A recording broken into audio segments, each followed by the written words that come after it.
बेखौफ अपराधियों को छोड़ चले गए एसपी साहब। लूट, हत्या, रेप, गैंगरेप का जिला मरकज बना एसपी साहब। नए एसपी की कमान से अपराधियों में कितना खौफ।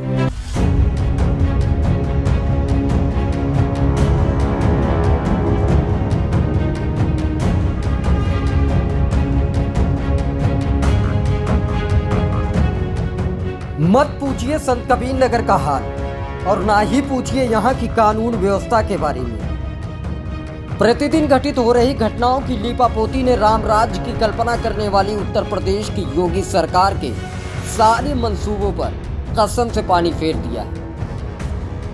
हत्या, रेप, गैंगरेप और किडनैपिंग जैसी घटनाओं ने कानून व्यवस्था की पोल खोल कर रख दी है।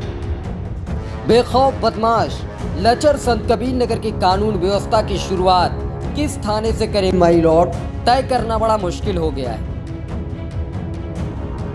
अपराध के गिराफ को लेकर जिस तरीके से हमने कई रिपोर्टें जो है आकर ये तनघटा थाना क्षेत्र के जो दो नदियों के बीच में रचा और बसा है, इन दोनों नदियों के बीच को हमने दिखाया था अपराध के गिराफ को लेकर खास करके जिस तरीके से घटनाएं लगातार घट रही हैं, एक घटनाएं शांत नहीं हो पाती कि दूसरी घटनाएं हो जाती। कोशिश करेंगे, गरीब परिवार है, एक छोटा सा परिवार, दनघटा थाने से करीबन 1 किलोमीटर की दूरी पे ये वारदात हुई है। कुछ जो है एक बेटी के साथ बलात्कार किया गया और इसी घर में रहती थी वो बेटी। ये उसका घर है और ये घर परिवार के कुछ लोग हैं जिनसे बातचीत करने की कोशिश करेंगे। टूटा फूटा छप्पर का घर है, कैसे जीवन व्यतीत करते हैं ये तो अलग ही बात है, लेकिन आज किस मुश्किल से ये लोग जो है किस मुश्किल का सामना करना पड़ रहा है। थोड़ा सा आगे आ जाइए क्योंकि अंदर जाना। कौन है आप बेटी के? मैं बेटी का पिता हूँ। क्या नाम है आपका? मोहम्मद वजीर। कैसे क्या हुआ, किस तरीके से आपको खबर लगी कि ऐसा कुछ हो गया है? हम लोग सो गए थे रात में, मतलब 10, 11 और 12 साढ़े 11 बजे हमसे जो है कुछ अखबार वालों ने भी लिखा है कि गैंगरेप हुआ है। हाँ, मतलब अखबार मेरे पास है, रखा हूँ मैं, और उसका प्रतिलिपि अभी आपको दिखा दूंगा कि मतलब उसमें क्या क्या लिखा है। आपको जो है उससे तो वीडियो कॉलिंग ले लीजिएगा। सबसे हंसत रही, बोलत रही, बतियावत रही। उनका शादी रही ईद पर। हाँ। कहत रही कि हम अपने घरे जाए, अच्छा से खाई पीब रही, तू अपन इहे बतियावत रही, सबसे अच्छा व्यवहार दे के रहत रही। कब गड़ाई में मार के लायक धकेल देला। एक और बात है जो लगातार जो है दबी जबान से कही जाती है कि ये बलात्कार नहीं था बल्कि गैंगरेप किया गया। ऐसे में जो रिपोर्ट आपने दी थी वो रिपोर्ट तो बलात्कार की, जब आपने क्या लिखित रिपोर्ट जो आपने दी है वो एक लोगों के नाम से दी है। एसपी साहब से इस चीज के बारे में पूछा गया तो वो कह रहे हैं कि जैसा उन्होंने कहा है उसी हिसाब से रिपोर्ट में जो है। सर एक आदमी का नाम जब लड़की मतलब दी बयान, उसके बाद भी हो सके, लेकिन उसके पहले डॉक्टर के आने के पहले जो मुझसे लड़की ने कहा था मेरी, ये वो मतलब जा रही दुनिया छोड़ करके, अब मुझको पानी पिला दो और उसके बाद डॉक्टर को बुलाइए, आप जो बयान दे रहा हूँ। हाँ, इन दरिंदों को जो है मत बख्शना नहीं, मेरा रूह जो है आपको बख्शेगा नहीं कभी। खैर, ये रही तनघटा थाने की वारदात जो रेप और गैंगरेप में उलझकर ठंडी हो गई। आइए अब हम आपको अन्य थाने की घटनाओं से भी रूबरू करवा देते हैं। मेहतावल थाने में आने वाले एक 8 वर्षीय नाबालिग किशन की फिरौती न देने की वजह से सर धज से अलग कर दिया गया। बखीरा थाना क्षेत्र के कौड़िया ईंट भट्टे के पास टीन शेड में 55 वर्षीय एक अधेड़ का शव मिला। शहर कोतवाली क्षेत्र के तितौआ मोहल्ले से अज्ञात मोटरसाइकिल लुटेरों ने विनोद जायसवाल नामक व्यक्ति से 2,85,000 रुपए लूट कर फरार हो गए। महुली थाना क्षेत्र के ग्राम गिटनी में पारिवारिक विवाद के चलते एक कलयुगी बेटे ने अपने ही पिता की हत्या कर दी। हालांकि इसी थाने के अंतर्गत इसी सप्ताह एक नाबालिग बेटी से गैंगरेप की वारदात की खबर सभी को हिला चुकी है।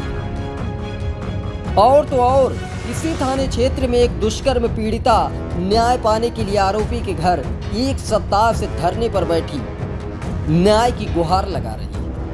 यहाँ पर बेटी को लाकर फेंक दिया गया था और वो बेटी का घर है करीबन जो है 20 मीटर की दूरी पर है और ये उसी जगह पे लाकर छोड़ दिया गया था। कैसे जानकारी मिली थी उसके बाद आपको? हमारा भतीजा हुआ घर के सामने वाले नहीं दिखाई दे रहा है। हाँ, तो वही भतीजा आया जो है यहाँ पेशाब कर रहा, तो वो देखा। हाँ, उसके बाद तो आया, तब फिर पहचाना, उसके बाद तो हम पुलिस जाकर हाँ, बनाया। उसके बाद हम लोगों ने उठा कर ले गया, पूरा मोहल्ला इकट्ठा हो गया, क्या हुआ क्या हुआ। हाँ। लड़की बेहोश थी, कुछ नहीं बोल रहे थे, उसको अंदर शरीर में बहुत काफी चोट आ गया। अच्छा, कहना है लोगों का चोट के निशान दीवार गिरने से आई थी। यहाँ से तो कोई दीवार तो गिरी तो है नहीं। यहाँ दीवारें नहीं। हाँ, यहाँ पे तो कोई दीवार नहीं दिख रही है। यही का घटना है, कोई दीवार नहीं है। हाँ, बड़े साहब कल बोले हमको शाम को केबिन में अपने डॉक्टर के सामने, हाँ, कोई दीवार गिर गई है। एक कहावत आपने सुनी होगी, चोर को कभी सांप नहीं काटता है। ऐसे ही कहावत को जब और थोड़ा विस्तार देते हैं, चाहे ऐसी घटनाएं करने वाले जो जिस तरीके से यहाँ घटनाएं होती हैं और ऐसे समय दीवार का गिर जाना, किस तरीके का बयान जारी होता है? ये देखिए, एक कहानी जिसे कहते कहानी बनाई जाती है, सेम उसी तरह घटना क्या होती है और दीवार कहाँ गिरी, अभी तक ये नहीं पता चला दीवार गिरी कहाँ है। एक जांच तो इस पे भी होना चाहिए, दीवार कैसे गिरी तो है। बिल्कुल, ये जांच का पूरा विषय है। दीवार गिरी तो गिरी कहाँ? जहाँ लड़की फेंकी गई वहाँ पर कोई दीवार, कोई ईंट नहीं गिरा हुआ है कि जैसे कि दीवार की चोट दीवार वहाँ गिर गई, या इनके घर पे कोई ऐसा कुछ नहीं है कि जो दीवार गिर जाए। एक जांच की विषय है कि दीवार गिरी तो गिरी कहाँ और लड़की दबी तो दबी कहाँ। ये थाना अध्यक्ष का ऐसे शब्दों में बयान आता है और ऐसी दुर्घटनाओं पे घोर निंदा ऐसी दुर्घटनाओं पे किया जाना चाहिए कि ऐसे शब्दों पे बयान आता है कि दीवार गिर गई। हालांकि ये बात जो कह रहा था वो दरिंदा कह रहा था कि दीवार गिरने की, लेकिन वही बात अगर कोई दोहरा रहा है तो उनके अनुसार थाना अध्यक्ष दोहरा रहे हैं। लेकिन दोहरा तो रहे हैं, लेकिन ये साफ जाहिर होता है कि 302 किस बेसिस पे लगा। अगर दीवार गिरने से उसकी मौत हुई तो 302 कैसे लगा दिए। टाइम की घटनाएं, एक हफ्ते के अंदर करीब 3-4 रेप, गैंग रेप हुए, हत्या हुए, और यहाँ पुलिस ऐसे चकमा दे करके जो अपराध करता है। मोहली में एक गैंग रेप हुआ, उसमें पुलिस चकमा दे करके जो मेन आरोपी है उससे गिरफ्तार न करके किसी दूसरे को गिरफ्तार करके जेल भेज दिया।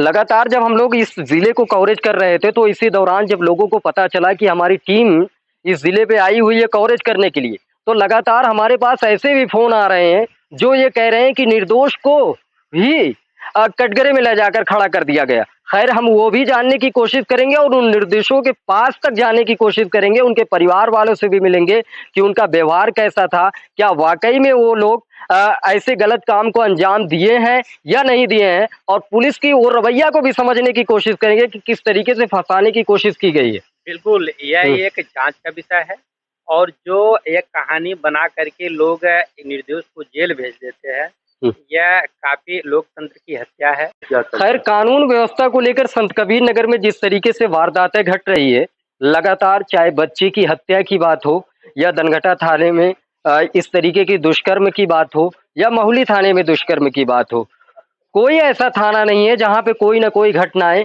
इस सप्ताह ना घटित हो गई हो। और शायद यही वजह रही कि कल रात एसपी साहब को यहाँ से अलग जिलों के लिए ट्रांसफर कर दिया गया। ये हाल है दनघटा थाना, पखीरा थाना, मैदावल थाना, शहर कोतवाली और मोहली थाने का।